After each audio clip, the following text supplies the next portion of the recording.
And we're back, guys. We're back in the vehicle. My vehicle, to be exact. Not my wife's RAV4, but my RAV4. The old one. The one that I deliver my mail in. So yeah, that's a positive thing. It is raining today, which a little bit of a stinker for delivering the mail. But you always got to bring a towel when you're delivering the mail in the rain. So I usually have a towel with me. Got my coffee is utterly delicious, which is not a real word, but I think it's cute, and my wife knows I like otters. I'm very blessed. I have no real complaints. No complaints here. As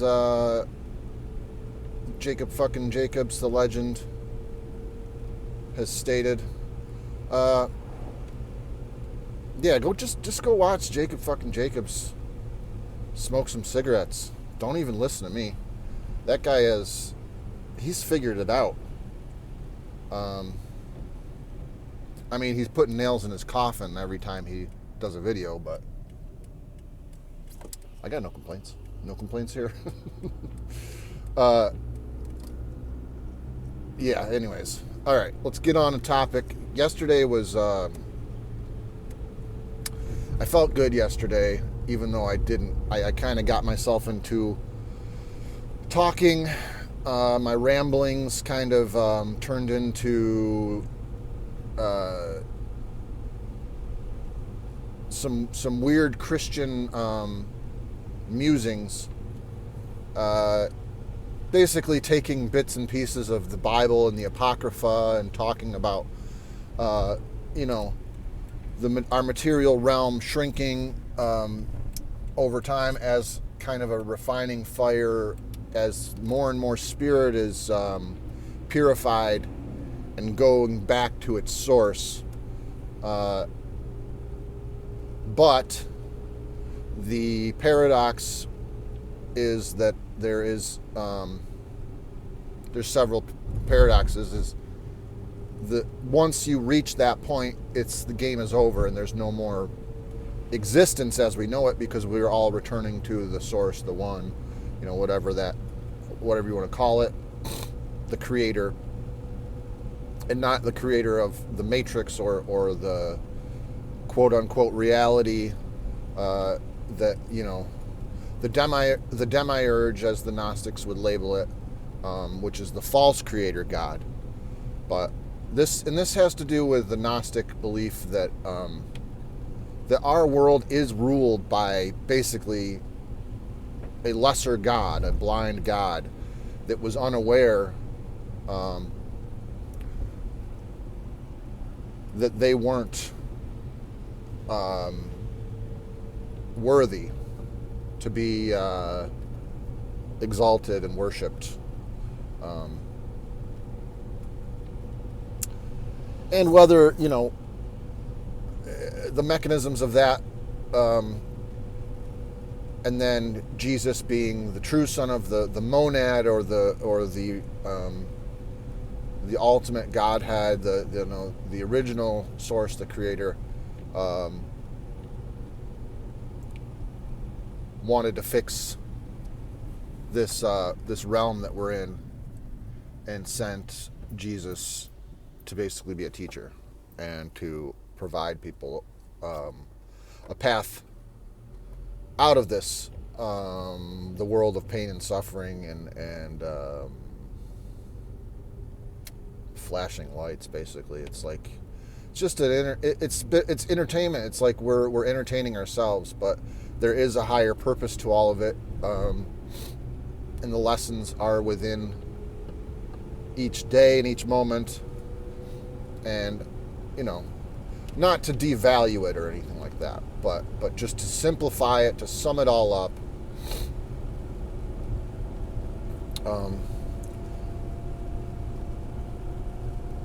My big thing is the paradox is, like, you can never if you're refining something down, at least in the material world, and I'm not an expert metallurgist or anything like that, but just logically thinking it out, can you ever get a pure substance like and it's, I know it's just a comparison or a parable of the refining fire, and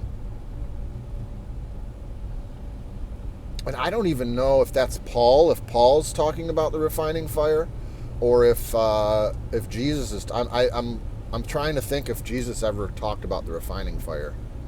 I'll have to look.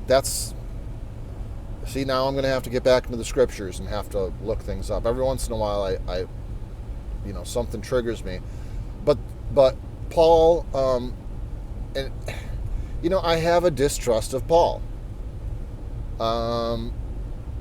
because it's leaning more into the religiosity of the whole thing. And did Paul make claims that Jesus didn't make? Because anybody can claim that Jesus is speaking to them or communicating with them. Anybody can claim that they've been channeling something or a higher, it's what all these channelers do. But there is something that comes through that resonates with people, where there's bits of truth. So and I don't know, the whole thing about if there's just one little lie and within all the truth, then it's tainted and it's not worth. It's really just not even worth your time, because all that truth that you gained is going to be flipped because of this one little bit of shit. I don't necessarily think that's true. I think that's our kind of our job, is to parse out what's right and wrong for each person. And if this realm, if we're supposed to be working through all this stuff, is it like untangling, like we're all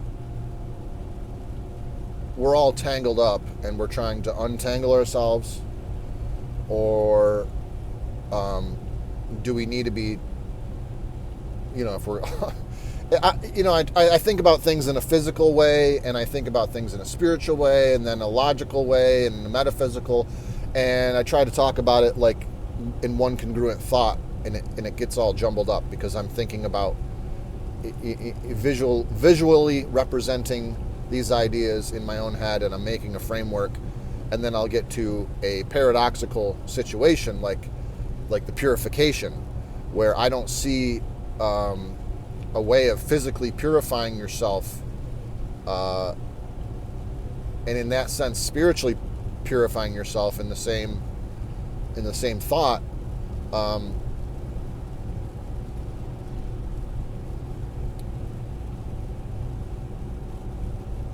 The absence of those thoughts and those desires, is that what the goal is, and to just have pure love, and because then does the appreciation go down? Is that why the experience? Is that why this whole existence and our fractured consciousness that is, if you believe that we all have the divine spark of God, or that we're all a creation of, we all hold some sort of soul or bit of unique perspective that is our own consciousness.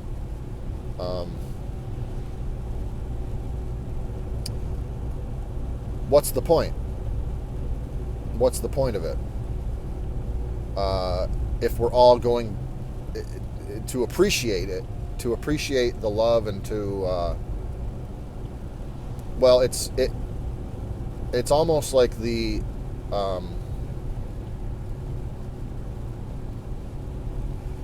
availability to go off the reservation, the availability to have experience outside of God's love, and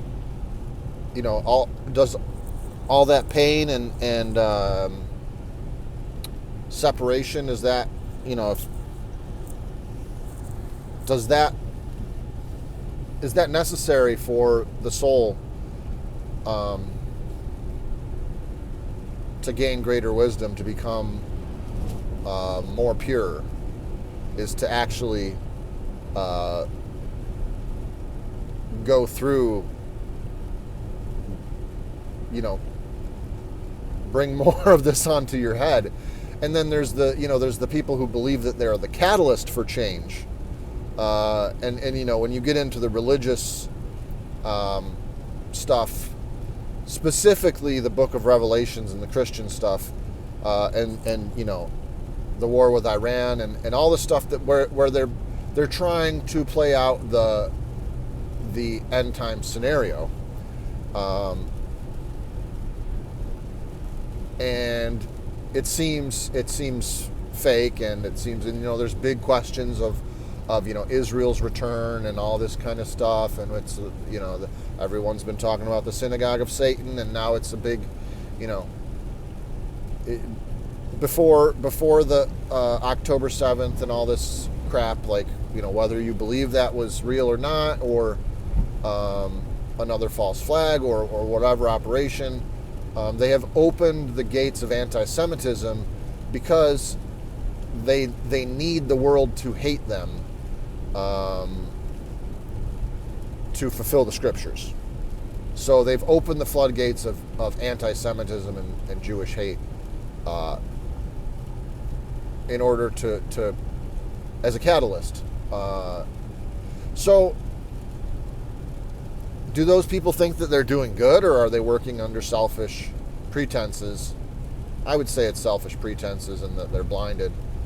And then, working back into the Gnostic idea, are they just following the orders of the blind god of the Demiurge, desperately trying to maintain control and maintain the worship and everything?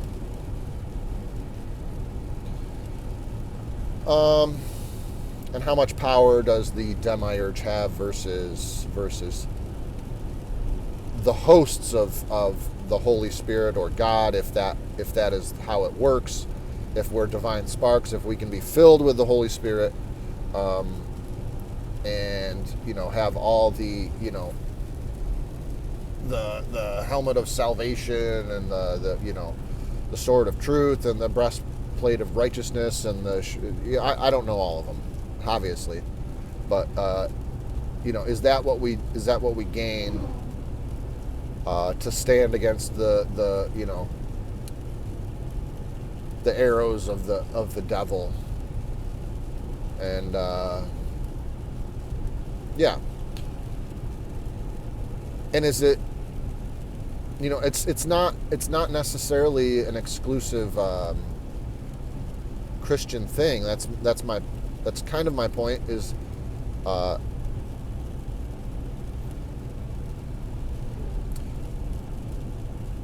idea that you need to spread the gospel and you need to be evangelical, and what is in the good news? What is the good news? And the good news is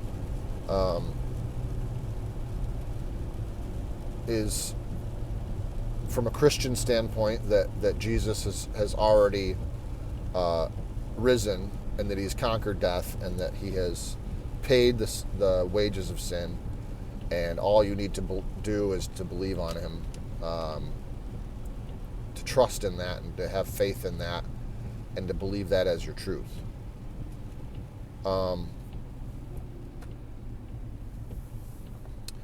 And the idea of the prodigal son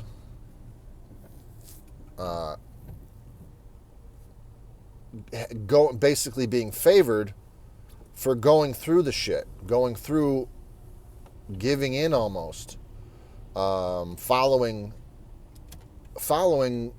what I would say, like, what would be described as the left-hand path of just, reckless abandon, going out and painting the town red, as the old cliche goes. But that son was seen with favor over the son that had stayed on the farm, so to speak. And the one that came back was blessed, and it's, you know,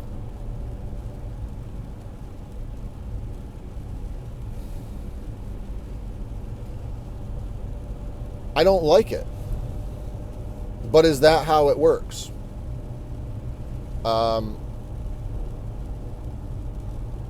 You know, is there the fear of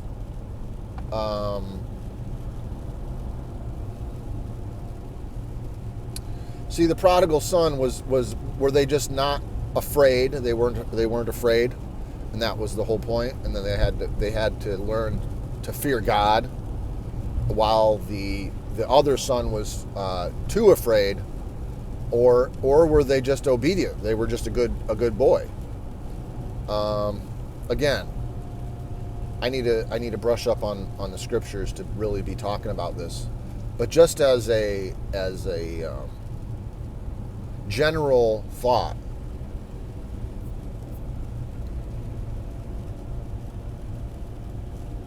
is Jesus the only way? Is that, and is it just believing on him?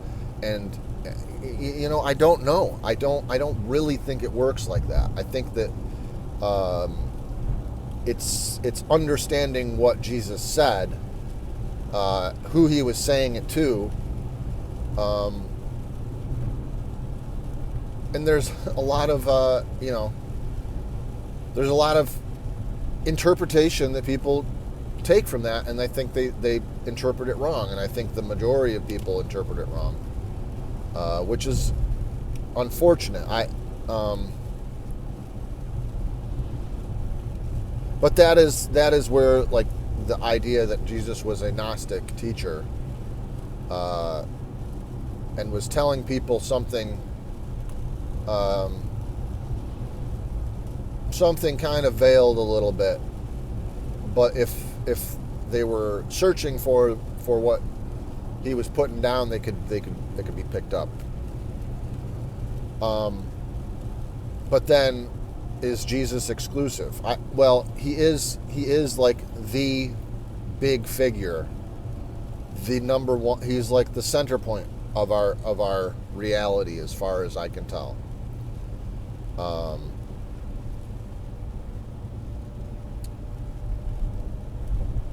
But I wrestle with it. The thought,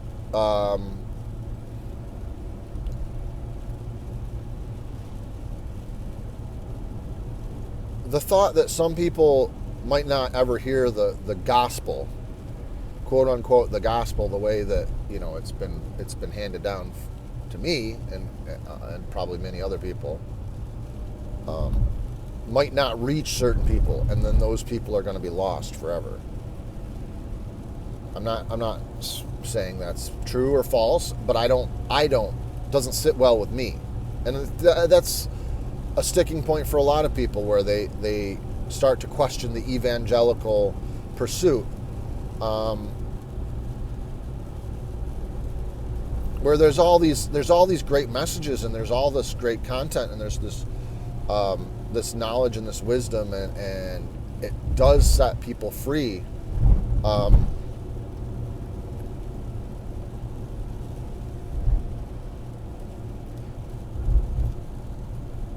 But then why is the prodigal son rewarded? Why is he loved more? It's almost like the stories that we tell, and the adventures that we go on are like pleasing. It's almost like the lower you can sink, and then still climb and rise and get up, and it's like we love that, but it takes all the hell that you got to go through, and then it you know, it gets to that point of are there beings, are there human beings specifically, because I can't speak of any other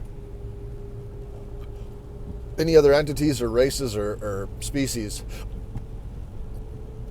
but as far as humans, does our soul sink to a reprobate level where we are irredeemable forever and ever? That and is it just an aspect of us that needs to be put in its place, essentially?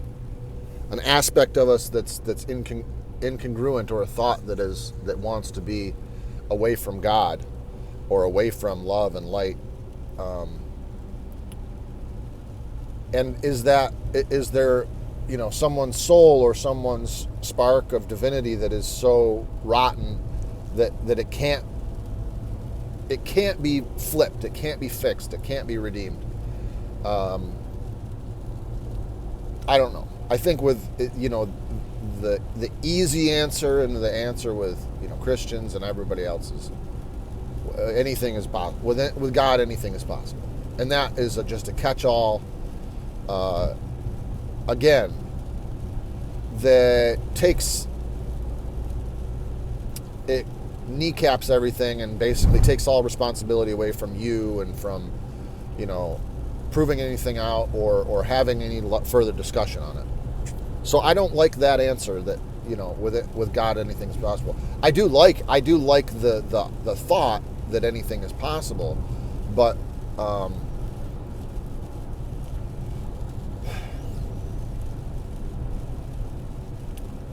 it's not apparent to me that that's how things work. It's like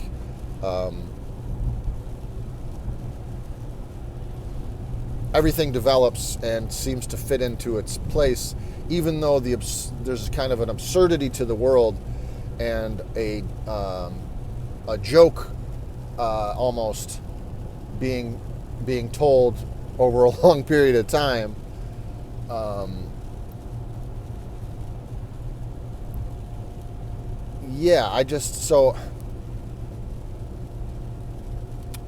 I'm wrestling because I don't want to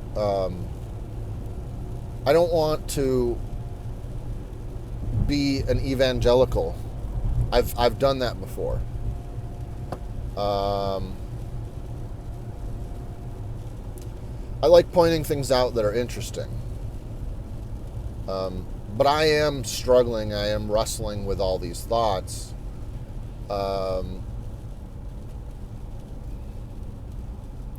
And then other times I'm trying, like, I'm giving myself a break. I'm mentally checking out from it at the same time, because I don't have a clear answer. I feel like I know right from wrong. I feel like I know the right path to take.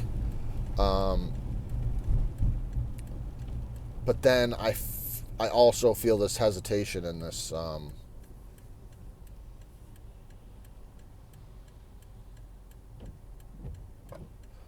a yearning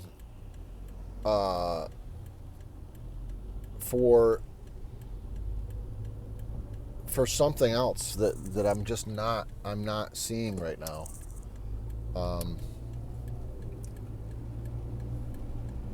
I think a lot of it is all this distraction that I have. It's very easy to be distracted with my phone. Smoking pot is probably not good. I think anybody who has depression is not supposed to be smoking pot. I've had depression for forever, and I've been smoking pot for forever. So that's an issue. But it's not my main issue. It's that's like a symptom of this main thing, where it's this the higher purpose, how everything connects together.